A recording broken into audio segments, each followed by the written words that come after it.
ஓம் முருகா போற்றி. ஓம் சரவண பவ. ஓம் சரவண பவ என்ற மந்திரத்திற்கு அவ்வளவு ஒரு மகிமை இருக்கிறது. தினந்தோறும் ஓம் சரவண பவ என்ற ஒரு மந்திரத்தை மட்டும் சொல்லி நம்முடைய செயலை தொடங்கினால் நிச்சயம் வெற்றியிலேயே அது முடியும். நாம் கடவுளை வணங்கும் போது நம் கண்களில் இருந்து கண்ணீர் வந்தால் என்ன பொருள் தெரியுமா? இதுதான் தெய்வீக ரகசியம். இந்த தெய்வீக ரகசியத்தை நாம் தெரிந்து கொண்டால் நம் மனம் சாந்தியடையும். பெரும்பாலும் நம் மன சோர்வடைந்து அல்லது அமைதியற்ற நிலையில் இருக்கும்போது நாம் கடவுளை நினைவில் கொள்கின்றோம் இல்லையா? அல்லது கோவிலுக்கு செல்ல நாம் முயற்சிக்கின்றோம். கடவுளை வணங்கும் போதோ அல்லது கோயிலுக்கு செல்லும் போதோ ஒரு விதமான மன அமைதியை நாம் உணர்கின்றோம். அதனால்தான் சிலர் பெரும்பாலும் கோவிலுக்கு செல்ல விரும்புகிறார்கள். மனம் சோர்வடையும் போது, கலக்கமாக இருக்கும்போது கோவிலுக்கு சென்று மனதை அமைதிப்படுத்துகின்றார்கள். உங்களுக்கு பிடித்த கடவுளை நீங்கள் வணங்கும் போது எப்போதாவது உங்கள் கண்களில் இருந்து கண்ணீர் வரும். இதனுடைய பொருள் என்ன என்பது உனக்கு தெரியுமா? தெரிந்து கொள்ளலாம், அறிந்து கொள்ளுங்கள். கடவுளின் வழிபாட்டும் போது கண்களில் இருந்து கண்ணீர் வந்தால் கடவுளின் தெய்வீக சக்தி ஏதோ ஒரு குறிப்பை நமக்கு உணர்த்துகிறது என்று நாம் அறிந்து கொள்ள வேண்டும். கடவுள் உங்களுக்கு ஒன்று குறிப்பை கொடுக்கிறார் என்று நீங்கள் பொருள் கொள்ள வேண்டும். நீங்கள் அவற்றை புரிந்து கொண்டால் உங்கள் பிரச்சனைகள் எல்லாமே நீங்கிவிடும் என்றும் உங்கள் வேண்டுதலை கடவுள் ஏற்றுக்கொண்டதாகவும் அர்த்தமாகும். இதுதான் கடவுள் உங்களுக்கு முழு ஆசியையும் கொடுப்பதாகவே அர்த்தமாக கொள்கிறது. கடவுளின் அனுகிரகம் உங்களுக்கு கிடைத்துவிட்டால், உங்கள் வேண்டுதல் அவர்கள் செவிகளில் கேட்டுவிட்டால், உங்களுடைய வேண்டுதலுக்கு பலனை நிச்சயம் அவர் தருவார் என்பதற்கான அறிகுறியாக உன் கண்களில் இருந்து அவரே அந்த கண்ணீரை வரவழைக்கின்றார்.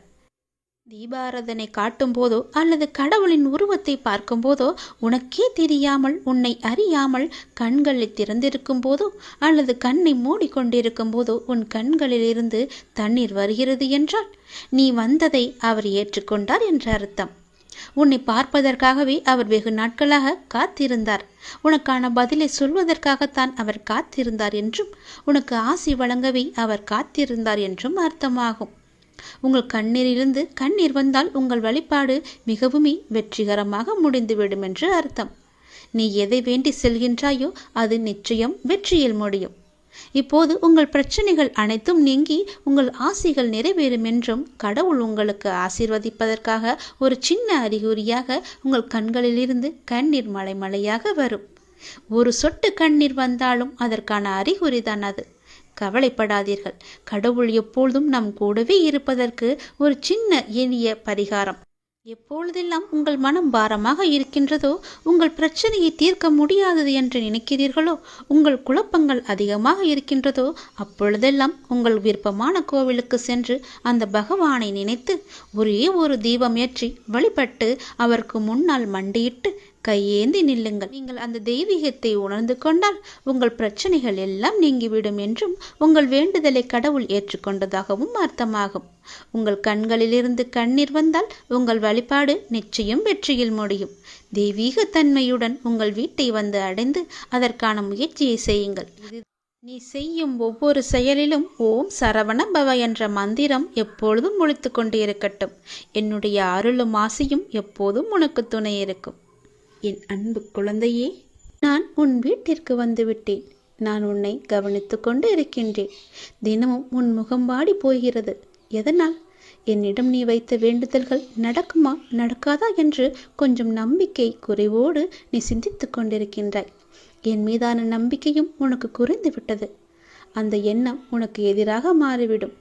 எனவே நம்பிக்கையை கைவிட்டு விடாதே, முயற்சியை கைவிடாதே. உன் வீட்டிற்கு வந்துவிட்ட என்னிடம் இன்முகத்தோடு எப்பொழுதும் பேசு. நான் உனக்காக காத்திருக்கின்றேன். நீ எப்போது என்னிடம் வந்து முழு மனதோடு பேசுவாய் என்று. நீ இப்போது உன் மனதில் ஒரு நல்ல காரியம் செய்ய வேண்டும் என்று நினைத்து கொண்டிருக்கின்றாய் அல்லவா? நிச்சயம் அதை உன்னால் செய்ய முடியும். அதை உடனே அதற்கான ஏற்பாடுகளை செய். அது நிச்சயம் நன்மையில் முடியும், பல லாபங்களை தரும். உன் வீட்டில் கூடிய சீக்கிரம் ஒரு நல்ல நிகழ்வுக்காக காத்திருந்தாய். அதுவும் நிச்சயம் நிகழப்போகிறது. உன் நல்ல எண்ணங்கள் உன் வாழ்வில் ஒவ்வொரு நன்மையாக நடக்கப் போகின்றன. உன் நல்ல எண்ணங்களுக்கு அது நான் கொடுக்கும் பரிசு. நடந்து முடிந்த எதையும் ஒருபோதும் நீ கவனிக்காதே. அதை நீ மறந்துவிடு. நடந்தது நடந்து முடிந்து விட்டது. இனி நடக்கப் போவதை நீ பார். நிச்சயம் உன் வாழ்வில் பல நல்ல மாற்றங்கள் வந்து கொண்டிருக்கின்றன. பல சந்தோஷங்கள் காத்திருக்கின்றன. மகிழ்ச்சி நிலைத்து நிற்கப் போகிறது. எதை எப்படி செய்து முடிக்க வேண்டும் என்பதில் மட்டும் நீ கவனமாக இரு. உன் பிரார்த்தனை மற்றும் விரதத்தின் பலனாக உனக்கு தருவதற்கு என்று ஒன்று எடுத்து வைத்திருக்கிறேன். விரைவில் உனக்கான சரியான காலம் சூழல் எல்லாம் உருவாக்கப்பட்டு அது உந்தன் கையில் வந்து சேர்க்கப்படும். உனக்கு எது கிடைக்க வேண்டுமோ அதை யார் தடுத்தாலும் உன் கைகளில் வந்து சேரும். உன்னுடைய விரத காலங்களில் முன்பை விட இப்போது நல்ல நிலையில் நிற்கின்றாய். நான் உன்னோடு இருப்பதை நீ நிச்சயம் உணர்ந்திருப்பாய். உன் வாழ்க்கையில் நீ மென்மேலும் உயர்வதற்கான நல்ல காலத்தை நீ நெருங்கிவிட்டாய். அதற்கான ஏற்பாடுகளை இப்பொழுதே நீ செய்ய தொடங்கு. நிச்சயம் நீ நினைத்த மாதிரியே அந்த நல்ல காரியம் உன்னால் இன்றே நடைபெறுகட்டும். என் ஆசி உனக்கு எப்போதுமே இருக்கும் என்பதை நீ மறந்து விடாதே. என் மீது பாரத்தை போட்டுவிட்டு அந்த நல்ல காரியத்திற்கான முதல் வேலையை, முதல் பிள்ளையார் சுழியை நீ போட்டுவிடு. நிச்சயம் அது பல வெற்றிகளை குவித்து தரும். உனக்கு நன்மைகள் நடந்து கொண்டே இருக்கும்படி நான் மாற்றி அமைத்து தருகிறேன்.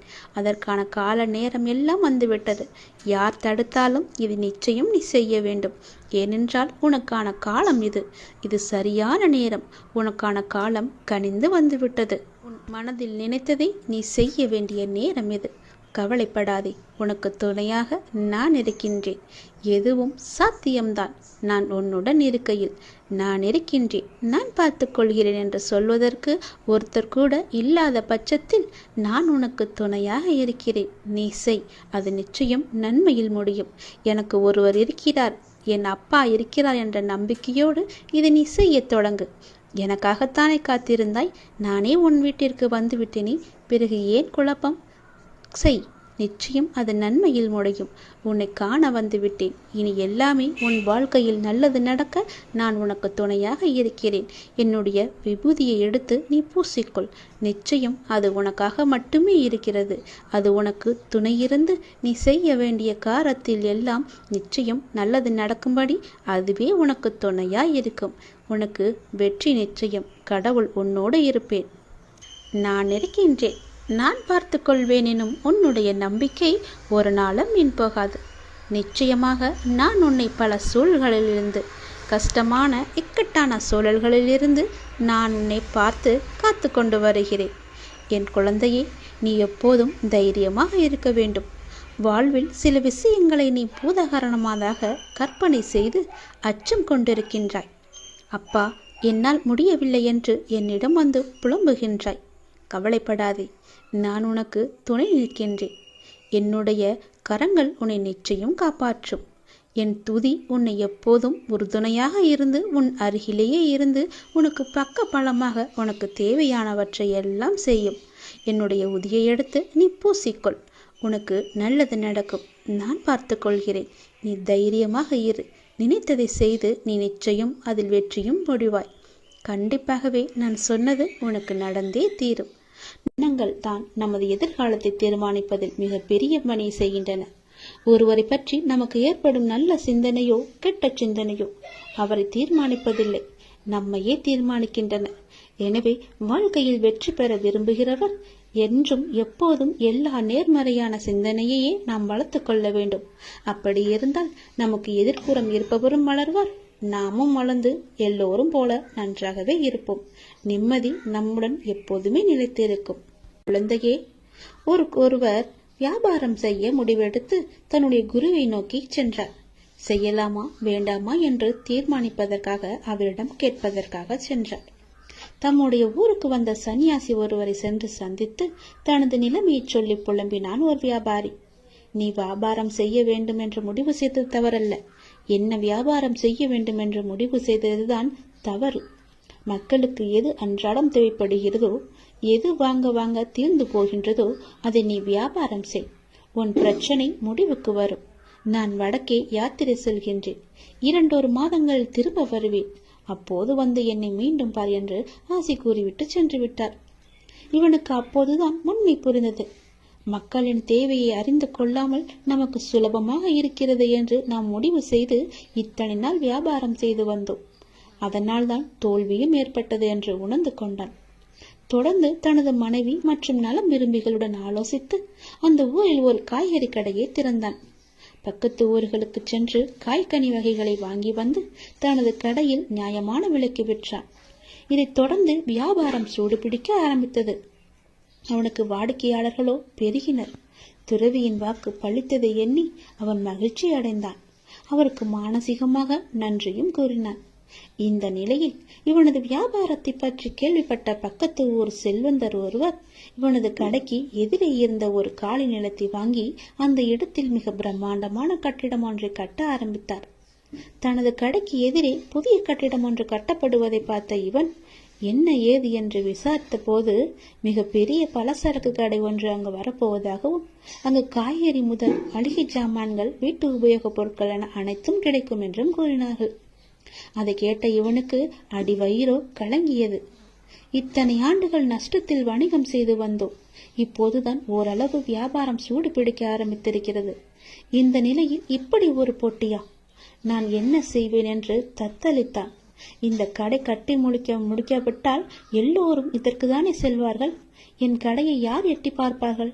இறைவா, இது என்ன சோதனை என்று கலங்கி தவித்தான். இந்த நிலையில் அந்த சன்னியாசியும் தனது யாத்திரை முடித்து திரும்பினார். அவரிடம் சென்று நடந்ததை விளக்கி, நான் இப்போது என்ன செய்ய வேண்டும் என்றார். ஒன்றும் வேண்டாம், நான் சொல்வதை போலவே செய். தினமும் காலை உன் கடையை திறக்கும் போது இன்று எனக்கு வியாபாரம் நன்றாக நடக்க வேண்டும் என்று கடவுளை பிரார்த்தனை செய். அப்படியே எதிர்ப்புறமும் திரும்பி அந்த புதிய கடையிலும் நன்றாக வியாபாரம் நடக்க வேண்டும் என்று பிரார்த்தனை செய். உப்புக்காக பிரார்த்திக்காமல் மானசீகமாக அதை விரும்பு. நல்லதே நடக்கும் என்றார். என்ன இப்படி சொல்கிறீர்களே என்று அவரும் ஒரு நிமிடம் குழம்பி போனார். என்னது, எனது போட்டியாளரும் நன்றாக இருக்க வேண்டும், அவருக்கும் நன்கு வியாபாரம் நன்கு நடக்க வேண்டும் என்று பிரார்த்திப்பதா என்று கேட்டார். ஆமாம், நீ அவருக்கு கூறும் ஒவ்வொரு வாழ்த்தும் நல்ல எண்ணமும் உனக்கே பன்மடங்காக திரும்ப வரும். அதே போல அவருக்கு நீ தீமை நினைத்தால் அதுவும் உனக்கே திரும்ப வரும் என்றார். அதே போல அவர் எங்கேனும் சந்திக்க நேர்ந்தால் ஒரு போட்டியாளரை பார்ப்பது போல் பார்க்காது ஒரு நண்பரை நலம் விரும்பியை பார்ப்பது போல பார்த்து ஒரு புன்னகை செய் என்றார். அந்த சன்னியாசி மீதும் அவரது வார்த்தைகள் மீதும் இவனுக்கு பெரும் மதிப்பு உண்டு என்பதால் அவள் கூறியதைப் போலவே தினமும் முழு மனதுடன் தனக்காகவும் அந்த எதிர்கடைக்காரருக்காகவும் பிரார்த்தனை செய்து வந்தார். அந்த எதிர்கடைக்காரரை பார்க்கும் போதெல்லாம் புன்னகை செய்தும் வந்தார். இதன் பயனாக நாளடைவில் இருவரிடமும் ஒருவித நட்பு ஏற்பட்டுவிட தனது கடைக்கு காய்கறிகளை கொள்முதல் செய்யும் பொறுப்பை இவரிடம் விட்டுவிட்டார் அவர். விளைவு, இவனுக்கு பன்மடங்கு வியாபாரம் கிடைத்தது. நாளடைவில் இவன் கடையும் வளர்ந்து ஒரு மிகப்பெரிய காய்கறி சந்தையாகவே மாற்றிவிட்டான். ஒரு நேர்மறையான அணுகுமுறை, மனோபாவம் எந்த அளவு அவரது வாழ்க்கையை மாற்றியிருக்கிறது என்று பாருங்கள். நாம் இந்த உலகத்தில் தனியாக இல்லை.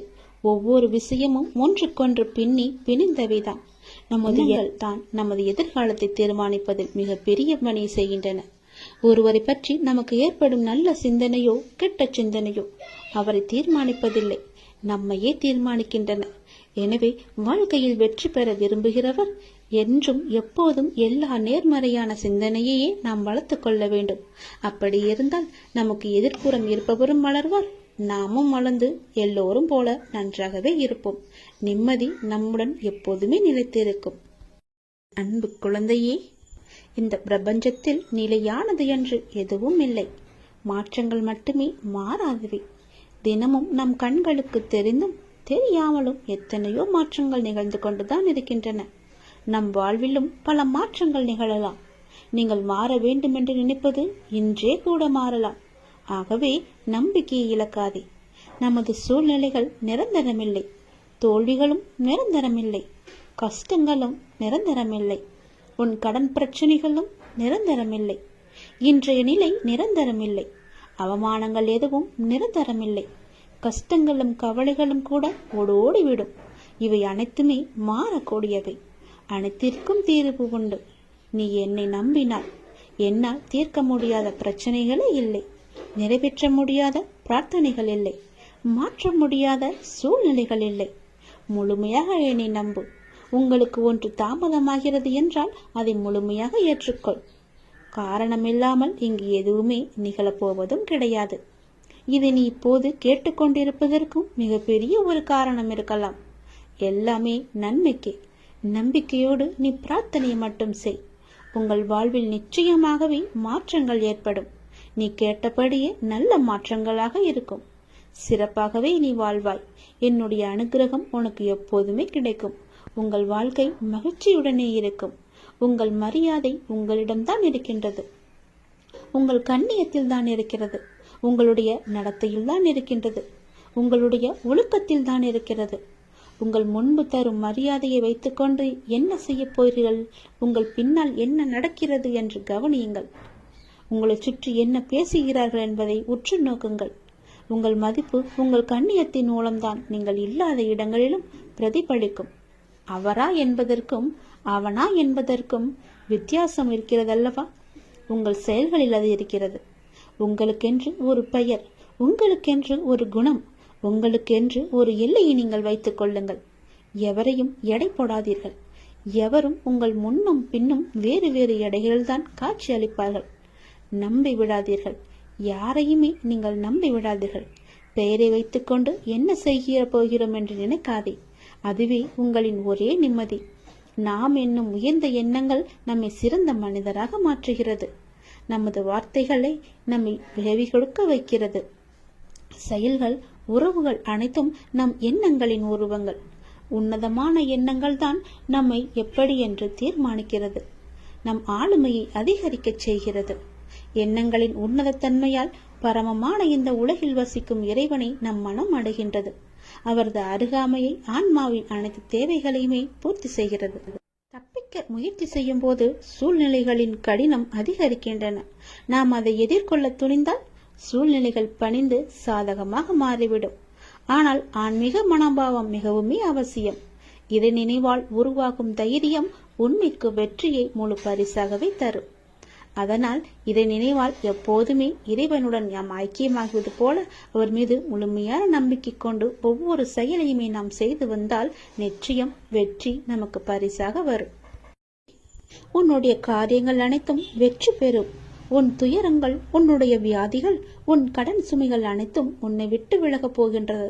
கூடிய விரைவில் நீ விரும்பும் எண்ணங்கள் நிறைவேறப் போகிறது. செல்வம் பெருகப் போகிறது. உனது வளர்ச்சியையும் நீ மகிழ்ச்சியாக இருப்பதையும் பார்ப்பதற்கு நான் உன்னோடு உன் வீட்டிற்கே வரப்போகின்றேன்.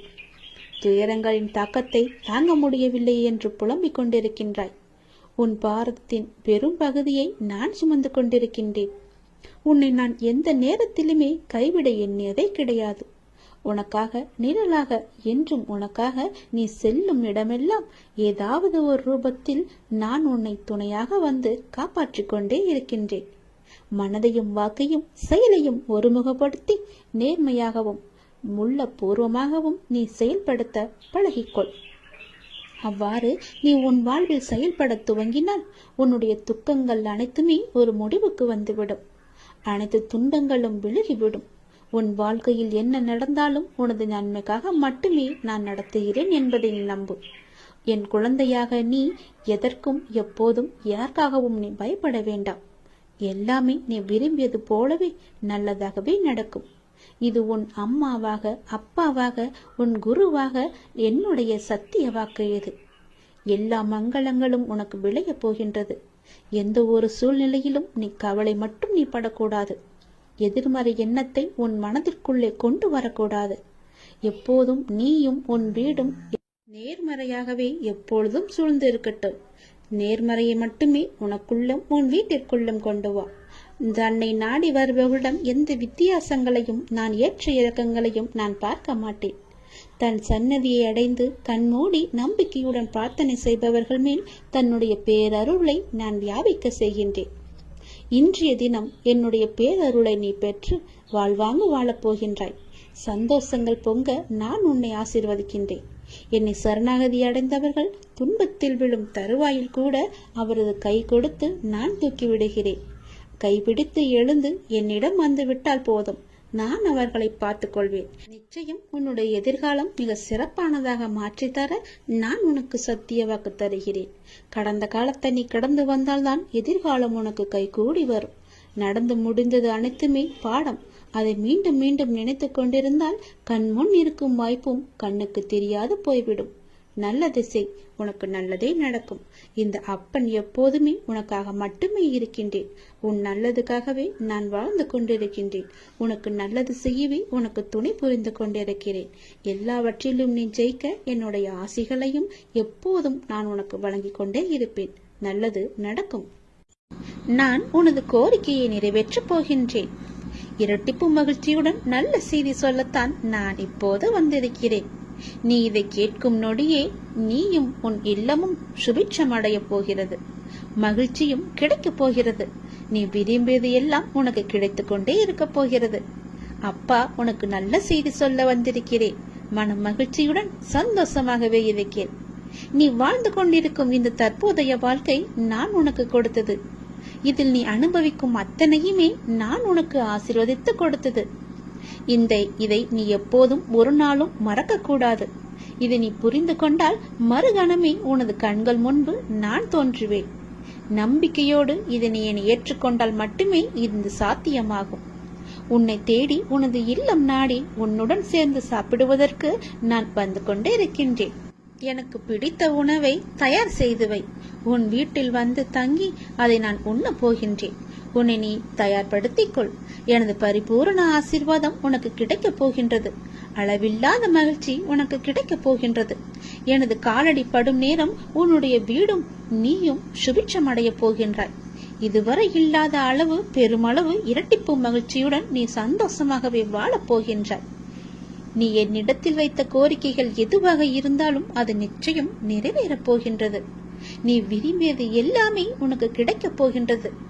உன்னை பார்த்து ஏளனமாக சிரித்தவர்கள் எல்லாம் உன்னை பார்த்து வியக்கும் வண்ணம் நான் உன்னை உயர்த்தி வாழ வைக்கப் போகின்றேன். நடப்பது இனி நடக்கப் போவது இதுவரை நடந்தது எல்லாமே என்னுடைய அனுகிரகத்தால் தானே, என்னுடைய துணையால் தானே, என்னுடைய லீலைகள் தானே. அப்படி இருக்கும்போது இனி நடப்பதும் நீ நடந்து கொண்டு இருப்பதும் எல்லாமே என்னுடைய நன்மைகளாக மட்டுமே உனக்கு இருக்கும். நடத்தியதும் நடத்த போவதும் நீ நடப்பவை அனைத்துமே நன்மை தருவதாக மட்டுமே இருக்கும். நம்பிக்கை உன்னிடத்தில் தொடங்கும் போது உன்னை நோக்கி துன்பம் வரவே செய்யாது. என் மீதான நம்பிக்கையை நீ வலுப்படுத்த அந்த துன்பமானது உன்னை கண்டு ஓடோடிவிடும். நீ எப்போதெல்லாம் என் நாமத்தை நீ சொல்லிக் கொண்டே இருக்கின்றாயோ, நம்பிக்கையோடு என்னை நினைத்து உன் வீட்டில் தெய்வம் ஏற்றுகிறாயோ, அந்த நொடியே உன் வீடு சுபிட்சம் அடையும். என் காலடி உன் வீட்டில் பட்டவுடனே உனக்கான நல்ல நல்ல மாறுதல்கள் எல்லாம் ஒன்றின் பின் ஒன்றாக நடக்கத் தொடங்கும். உன் வீடு முழுவதும் தீப ஒளியாக நான் காட்சி தருவேன். உன் வீடு சுபிட்சம் அடைய நான் உன் இல்லத்திலேயே தங்கப் போகிறேன். உன் வீடு எப்பொழுதும் தெய்வ கடாட்சம் நிறைந்ததாகவே இருக்கப் போகிறது. நீ கேட்ட செல்வங்களுடன் உன் இல்லத்தில் வந்து நான் தங்கப் போகிறேன். எனக்காக உணவு பரிமாற நீ தயாராக இரு. எனக்கு வேண்டிய உணவை சமைத்து வை. நான் வந்து சாப்பிடுகிறேன். எல்லாமே உனக்கு நல்லதாகவே நடக்கும்.